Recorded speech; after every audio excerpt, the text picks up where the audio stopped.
À 21h49, François Hollande sort du stade et prend des mesures pour protéger les Parisiens des attentats qu'ils subissent. À la suite de ces tristes événements, François Hollande décide de mettre en place l'état d'urgence. Petit à petit, le président réduit les libertés. En effet, pour protéger la France, François Hollande interdit les manifestations, les rassemblements, ainsi que des concerts et quelques spectacles sont annulés. La liberté d'expression est peu à peu bafouée avec la suppression d'émissions de télévision, notamment les émissions politiques et satiriques. Merci d'avoir regardé le petit journal. Au revoir Canal+. Une seule idée était diffusée, éliminer Daesh. Daesh, une armée djihadiste contre la France.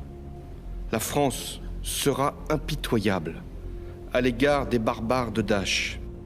À la fin de tous ces discours, François Hollande donne de nouvelles valeurs à la France qui sont sécurité, méfiance, identité.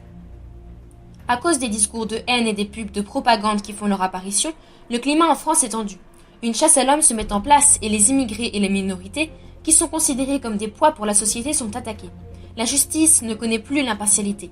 Si un homme est suspecté de terrorisme, il peut subir des tortures ou être mis en prison à perpétuité. En 2017, Azouz Begag revient sous les feux des projecteurs et se présente au présidentiel. Au début détesté à cause de ses origines algériennes, l'ex-ministre de l'égalité des chances de Jacques Chirac réussit à se faire une place dans la politique avec un discours modéré. Il promet à la France qu'elle retrouvera toutes les libertés perdues et le climat tendu de la France s'améliore. La population accorde peu à peu leur confiance à cet homme qui donne une image positive de la religion musulmane. La lutte contre les discriminations, c'est aussi la diversité dans vos médias. Et ça aussi, c'est important, les Français attendent. En mai ça. 2017, C'est immense il est élu avec comme 62% mesure. des voix contre Marine Le Pen.